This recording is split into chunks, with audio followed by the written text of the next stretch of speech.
nos permitirían llevar adelante todo este proceso de transformación del Sistema Nacional de Control, sobre cuyos lineamientos generales les he expuesto, y nos comprometemos a hacer llegar en el transcurso de las próximas semanas un documento, ¿no? Ya no solamente un PowerPoint, sino un documento respecto de esta transformación que va a sufrir, o que esperamos pueda sufrir, la Contraloría y el sistema de control durante los próximos años. Muchas gracias. Sí, damos la bienvenida al congresista Segundo Tapia y vamos a proceder a las preguntas de las señoras congresistas. Se han anotado con esta Becerril, bienvenido Ramírez, Lucio Ávila, Johnny Lescano. Tiene la palabra el congresista Becerril. Gracias, presidente. Damos la bienvenida al señor Nelson Schack. Y quiero iniciar diciendo, presidente, y creo que es el sentir de todos los colegas que todos los meses vamos a la semana de representación y vemos en realidad a veces hasta desesperanzados de que las grandes obras o pequeñas obras en los distritos, de las provincias, de las regiones, lamentablemente en un 70-80% están muchas abandonadas, y en realidad obras que después de haber desembolsado grandes sumas de dinero no le sirven a nadie. La idea acá es, nosotros vamos, hacemos la fiscalización, vemos eso, hacemos a veces sesiones con el pueblo, pero en la práctica esas obras siguen igualitas y nuestra gestión como congresistas, prácticamente en lo que es fiscalización, queda siempre en el aire, queda siempre sin ningún resultado. Y cuando de ahí regresas a los meses y sigue igual, te preguntan, bueno, ¿y cuál fue tu labor? Pues, o sea, viniste acá, viniste con el Contralor, tanta cosa, pero ¿cuál fue el resultado? Ninguno. Porque finalmente eso va pues a los arbitrajes amarrados, finalmente, y si algo llega por ahí al Ministerio Público Poder Judicial, vive el sueño de los justos. Yo, presidente, de verdad quiero resaltar la visión tan clara que tiene el Contralor respecto a las obras y contrataciones del Estado. Yo creo que la exposición que he hecho el día de hoy es sumamente clara, donde se ha podido ya percatar de dónde tenemos que atacar para romper con esta gran corrupción enraizada en el Perú. Hay momentos que después de varios años, seguramente los que son reelectos muchas veces más, ya en este tema dan ganas de tirar la toalla. Porque por más que te esfuerces no puedes hacer nada. Pero claro, si por ejemplo, si uno como congresista va a un ministerio y acompañas a tus alcaldes para un presupuesto para una obra que tanto se necesita, y finalmente ves ahí, pues vas una vez, 2 veces, 3 veces, y el alcalde va, viene con sus técnicos, finalmente levanta las observaciones, y finalmente recién, cuando ya todo está ok, dan el presupuesto, pero en la práctica eso solamente, como dice el Contralor, es pura finta, como se dice. En la práctica no es correcto. O cuando es un presupuesto finalmente, y está el presupuesto que vamos a aprobar, pero no sabes cuánto cuesta la obra, entonces, ¿de qué estamos hablando?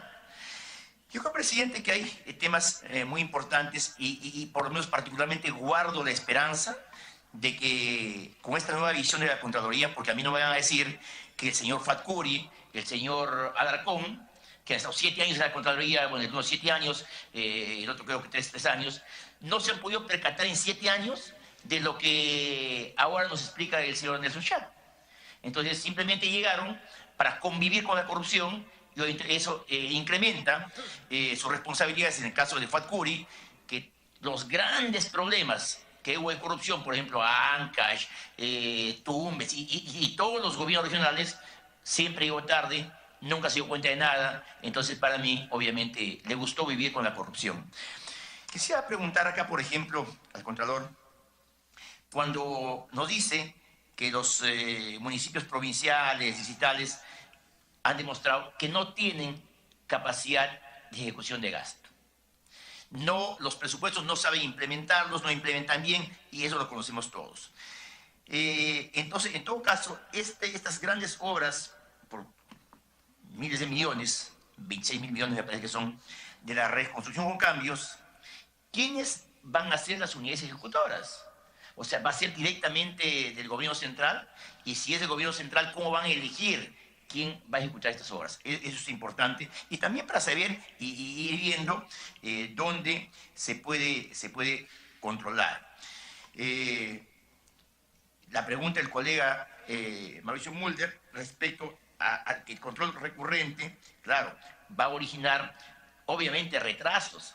Pero, claro, la gran ventaja va a ser retrasos en el tiempo, pero el problema es que se trata de salvaguardar, me imagino, el presupuesto para que la obra se ejecute bien. De repente más vale de repente perder un poco de tiempo, pero las cosas se hagan como tienen que hacerse. Cuando nos habla también de que va a haber sanciones a los funcionarios en el control de la preinversión, esto me imagino que también estará en el proyecto de ley que está presentando. Un proyecto de ley importante que creo yo nosotros, previo estudio, tenemos que avalar, tenemos que apoyar, porque si no hay cambio a ese nivel, va a ser muy difícil que se logre la reestructuración del sistema de control.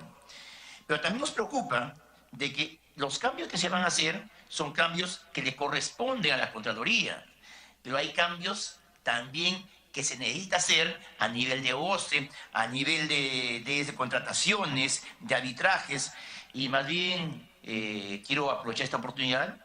Yo entiendo que usted seguramente y su equipo tiene claro dónde tiene que hacer esos cambios. Entonces, que nos permite un espacio de diálogo para poder conversar con sus técnicos, iremos también seguramente con nuestros asesores, para ver qué es lo que se tiene que hacer, dónde se tiene que enfocar y también ayudar presentando los proyectos de ley para que sea un cambio integral. Gracias, presidente.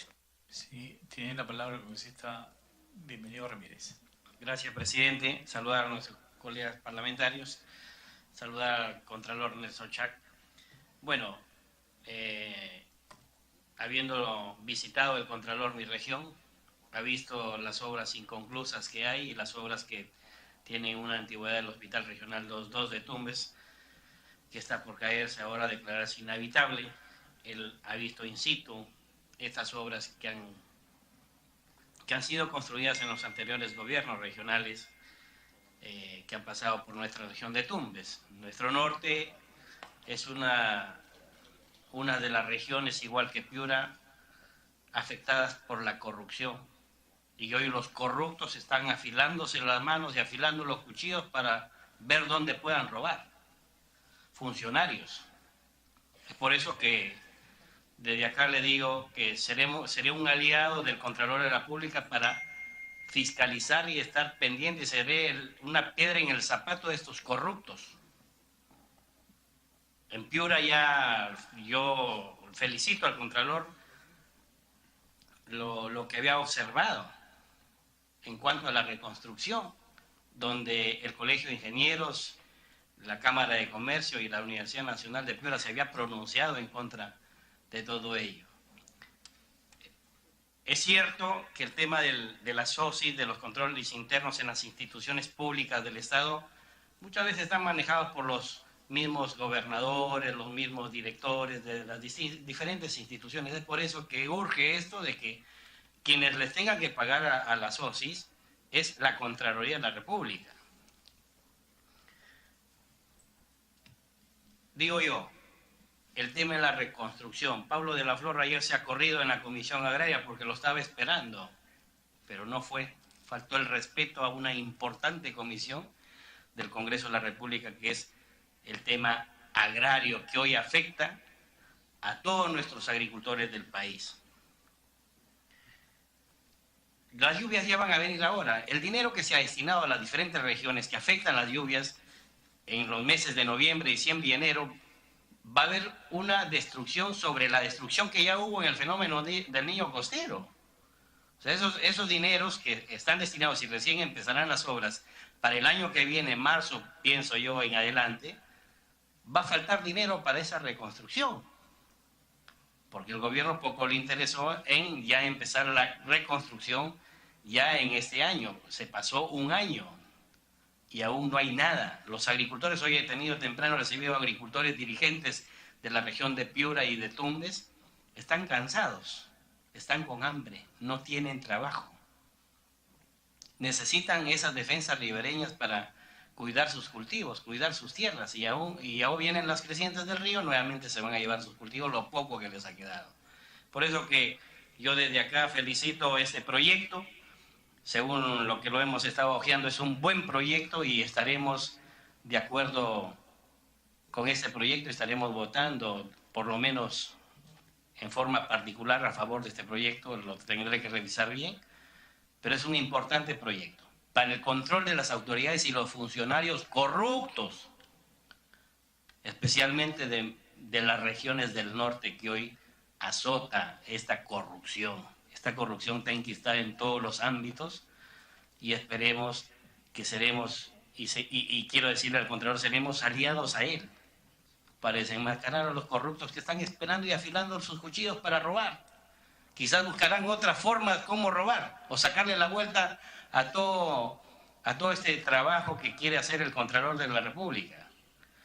Desde ya desearle los mejores éxitos al Contralor en bien del país, en bien de los peruanos. Gracias, presidente.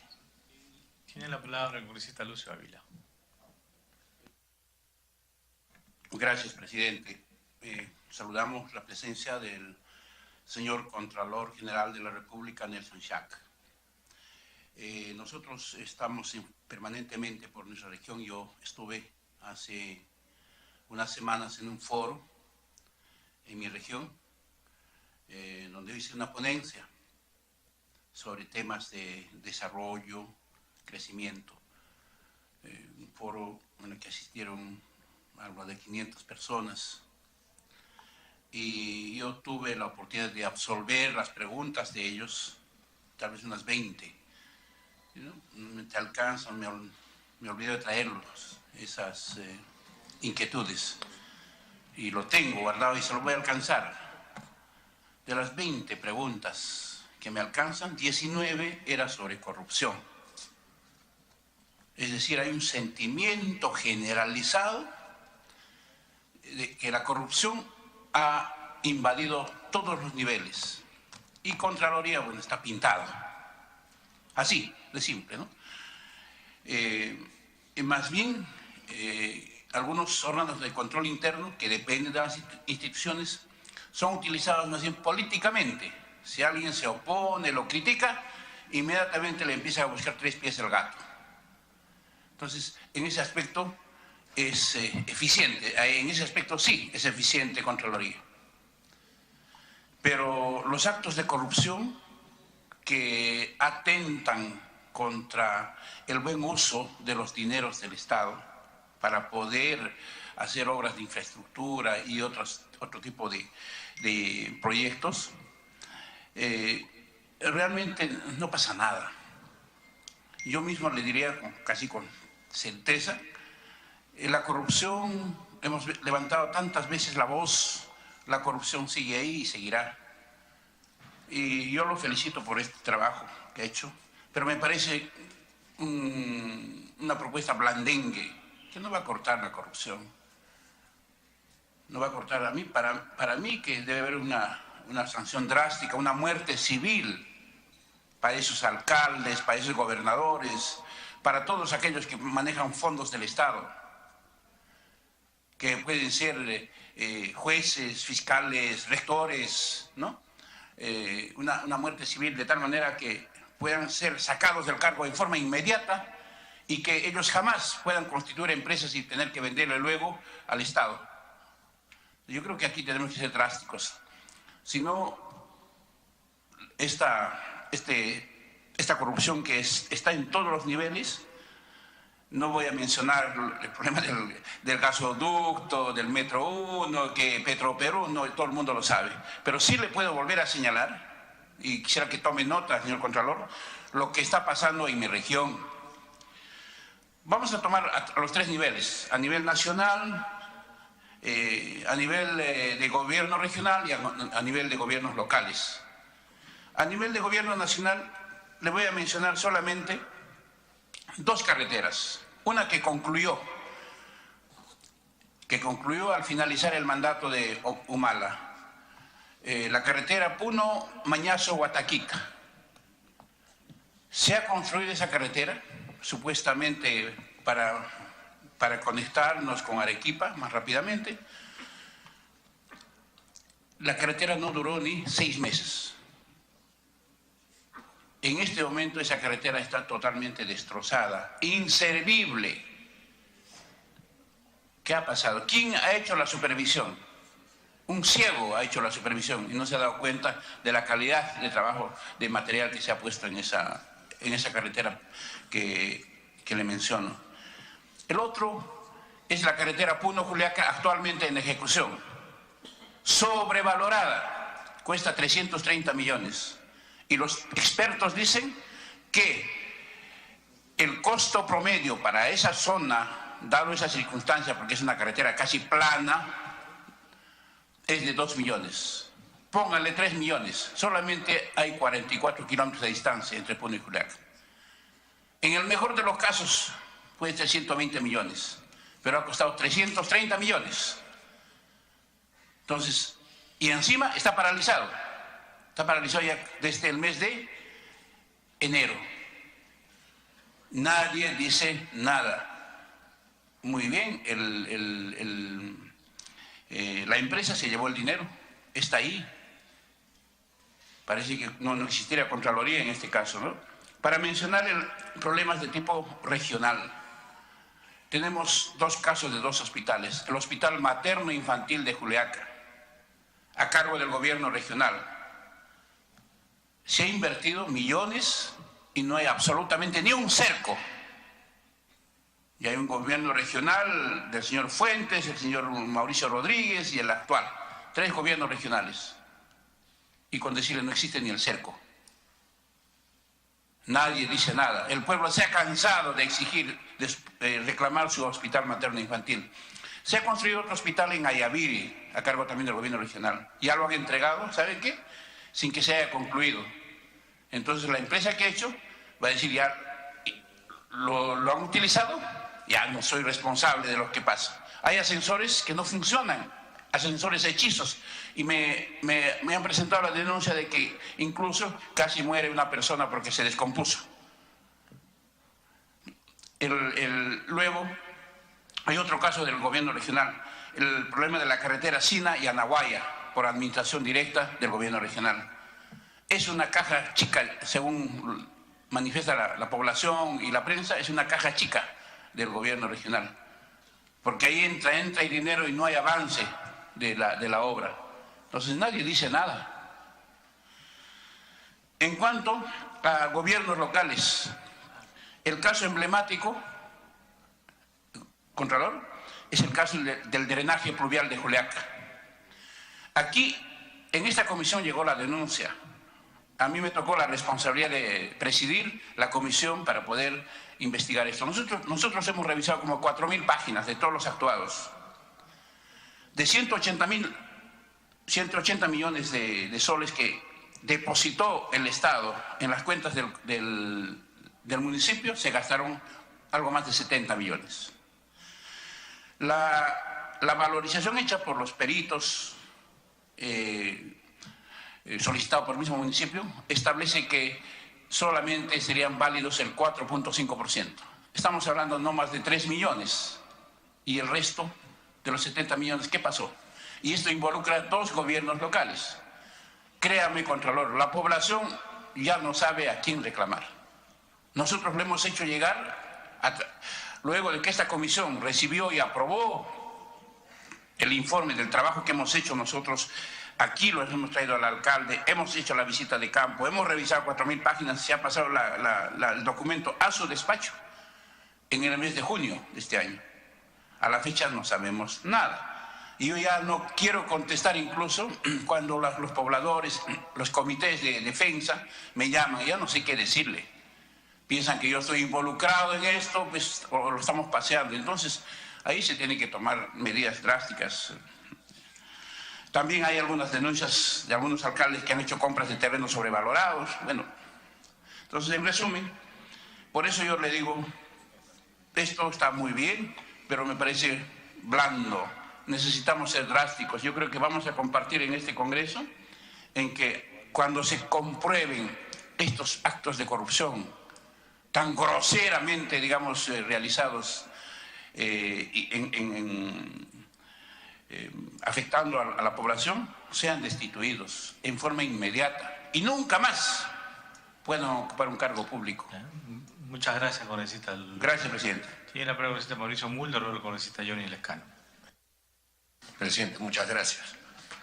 Bueno, ojalá fuera tan fácil, ¿no? Ya votas al funcionario y ya se va a la cárcel, lo que fuera. Lo reemplaza otro y va a tener las mismas dificultades y los mismos problemas y lo va a tener que seguir votando. Y bueno, y al final no va a haber gente ni se va a hacer. Aquí la cuestión es tratar de solucionar cómo se hacen las cosas. Hace muchos años los problemas de Perú eran distintos, no había plata para nada, no se hacía nada. Y entonces cuando alcanzaba cierta cantidad de dinero, la escogencia de la obra era lo que determinaba el acto de corrupción. Entonces vamos a hacer esta y ya entonces ahí todos, como si fuera una ubre, boom, se prendían y se generaba una corrupción generalizada. Ahora, como si nada, se habla de 7.000 millones por acá, 5.000 millones por allá, 20.000 millones por allá, y entonces hay plata, pero el problema es que la corrupción sigue y justamente con esa plata se prenden más de la necesidad de medrar alrededor de esos recursos.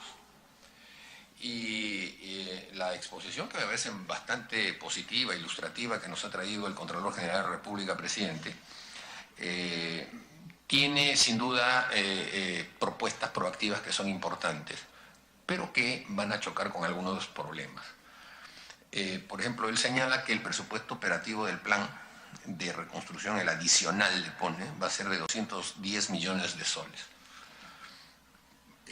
Lo más probable es que esto no se lo aprueben. O sea, todos los sectores están reclamando más recursos para mejor funcionar.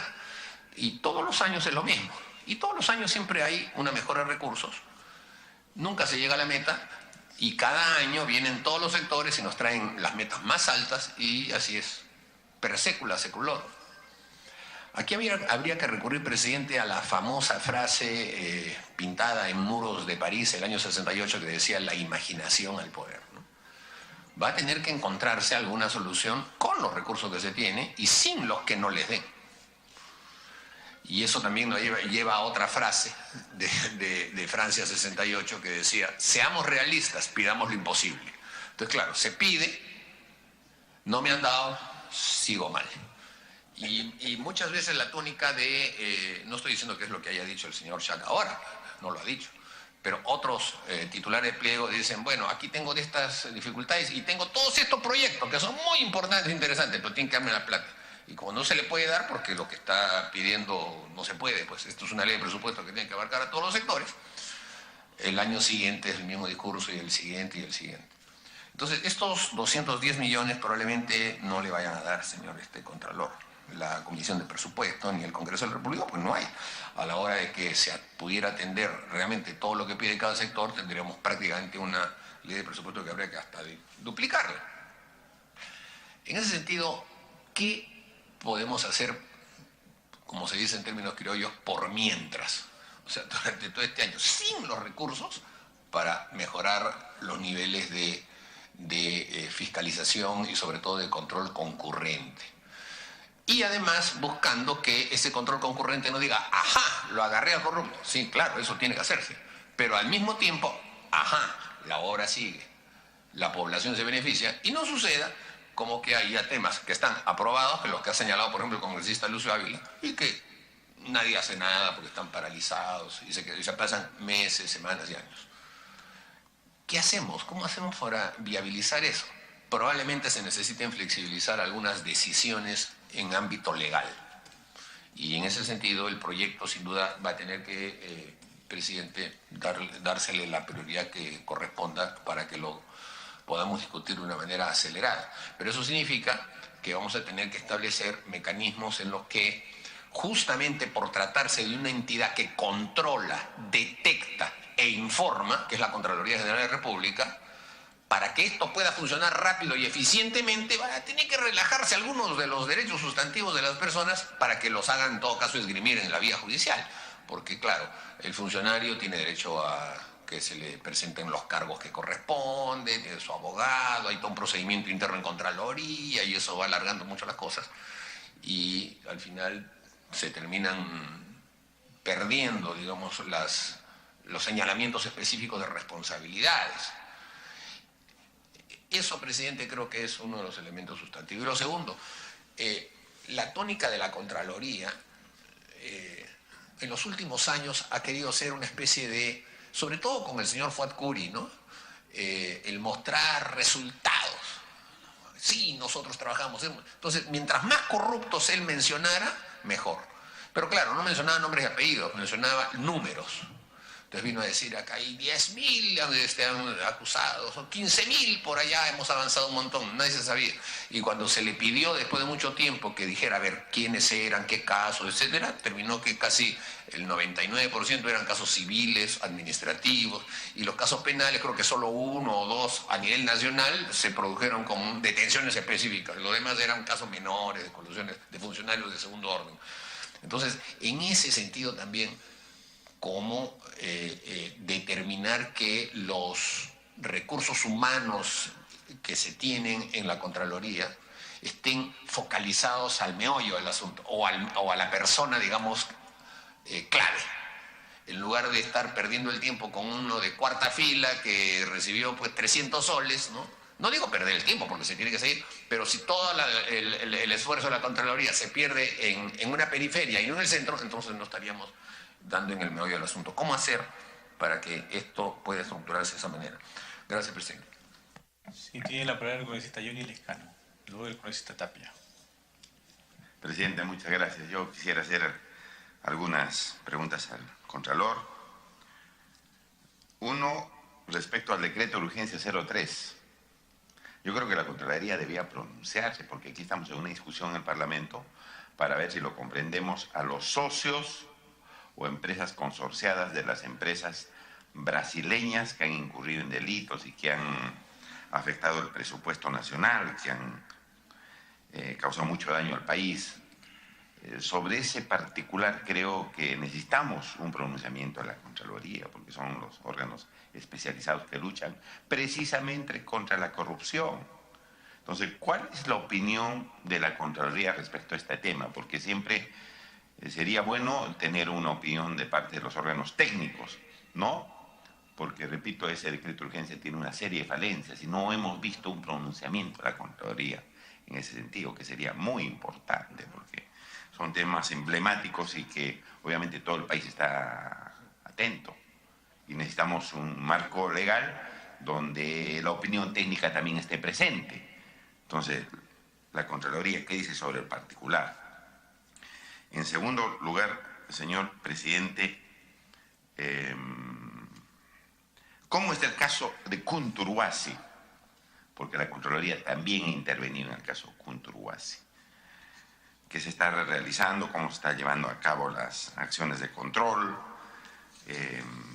Si está haciendo pesquisas, no se estaban haciendo pesquisas. ¿Cuál es la situación de los funcionarios? Se han nombrado 2 ministras. Y si nosotros no damos ejemplo, señor presidente, de estar sancionando la corrupción o por lo menos corrigiendo las cosas, como ha dicho el Contralor, que hay riesgos, y esos riesgos hay que decir, oiga, señor, cuidado, que haga usted eso porque va usted a incurrir en una responsabilidad o va usted a causar perjuicio al país. Pero vemos que ha habido 2 ministras de Estado que han intervenido en el caso Kunturwasi, que han tenido incompatibilidades y que el Estado no ha hecho nada, al contrario, los ha premiado siendo ministras, la ministra de Economía y Finanzas y la ministra de Inclusión Social. En eso yo creo que la Contraloría también debería intervenir, porque ese caso está digamos, bajo la jurisdicción de la Contraloría. Creo que debió poner un riesgo ahí, pues, ¿no? Como está poniendo el nuevo modelo de riesgo, decir, señor, ¿cómo va usted a poner a una ministra de Economía que hace una asesoría para la empresa sobre una determinada obra, llega al ministerio y hace también una opinión sobre el mismo tema? Así es, los 2 lados, como decía el congresista Müller, de la ventanilla. Entonces, ¿cómo está ese caso? ¿Hay responsabilidad de ahí? ¿Cree que esa designación de esos ministros está correcto? Porque el presidente Kuczynski, en algún momento, al momento de tomar el mando, señor, dijo, yo mismo voy a sacar a los ministros que están incurriendo en responsabilidades. Y no ha ocurrido eso. Al contrario, los ha premiado. Los ha premiado. Entonces, queremos saber la Contraloría, demostrando ahora sí, pues, porque nosotros lo hemos designado por viendo las capacidades del señor Contralor, pero a ver, ahí necesitamos ver su independencia, su autonomía frente a actos que realiza el gobierno. Queremos saber también en ese caso, entonces, cuál es la visión de la Contraloría en esa materia, aunque son absolutamente casos concretos, señor presidente. En otro ámbito de cosas, yo había formulado, señor, una denuncia contra el señor jefe del Indecopi. El señor jefe del Indecopi, bajo su gestión, exoneró multas de más de 200 millones de soles a empresas de papel higiénico, a empresas americanas que habían incurrido en actos de concertación de precios. Y el señor jefe del Indecopi, a nuestro entender de manera irregular, les ha perdonado más de 200 millones a dos empresas de la multa que debían pagar. Es decir, viola la ley, golpea a los consumidores, no te preocupes, te multamos.